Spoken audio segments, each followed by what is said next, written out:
విషయం. రామాయణం వాల్మీకి మహర్షి వ్రాశారు, కానీ ఆ తర్వాత విశ్వనాథ సత్యనారాయణ గారి వంటి కవి సామ్రాట్టుల దగ్గర నుంచి రామాయణాన్ని స్పృశించని కవి ఉండడు. ఎందుకు మళ్ళీ రామాయణం రాయడం అంటే విశ్వనాథ సత్యనారాయణ గారే చెప్పారు, తిన్నా అన్నం ఎందుకు తింటున్నావు, నిన్న తినలా అన్నం, పొద్దున్న తినలా అన్నం, మళ్ళీ సాయంకాలం అన్నం ఎందుకు అంటే అన్నం లేకపోతే బ్రతకవు కనుక.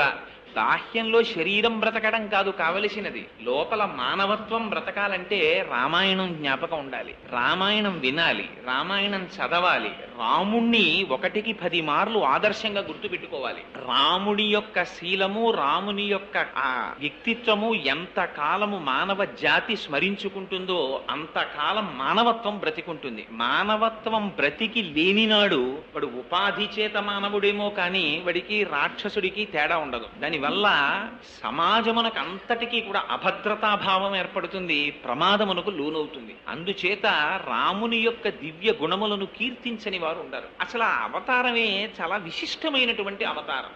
మిగిలిన అవతారాల్లో ఎప్పుడెప్పుడైనా ప్రపంచానికి మనుగడకి ప్రమాదం ఏర్పడితే సాధారణంగా మీరు ఏ పురాణం జరగండి ఒకటే జరుగుతూ ఉంటుంది. అందరూ బాధపడే వాళ్ళందరూ భూలోకంలో ఉంటారు, వాళ్ళందరి దగ్గరికి భూదేవి వస్తుంది, వచ్చి నన్ను చాలా ఇబ్బంది పెడుతున్నారయా రాక్షసుల పరిపాలనలో అంటుంది. సరే ఏం చేద్దామని వీళ్ళందరూ కలిసి బ్రహ్మగారి దగ్గరికి ఎడతారు. మొట్టమొదట ఆయన కన్సల్టెంట్ ఫిజిషియన్ లాంటి వాడు. ఆయన దగ్గరికి ఎడితే మొదట వ్యాధి ఏమిటో ఆయన నిర్ణయిస్తాడు, ఆ తరువాత స్పెషలిస్ట్ కి రిఫర్ చేస్తారు. బ్రహ్మగారు ఎప్పుడు కూడా ఇది ఉపాయం అని ఆయన చెప్పరు. మీరు కావాలంటే ఏ పురాణం చూడండి, అందులో ఉన్న అంతర్లీనమైన విషయం ఒకటే ఉంటుంది. ఈ బ్రహ్మగారు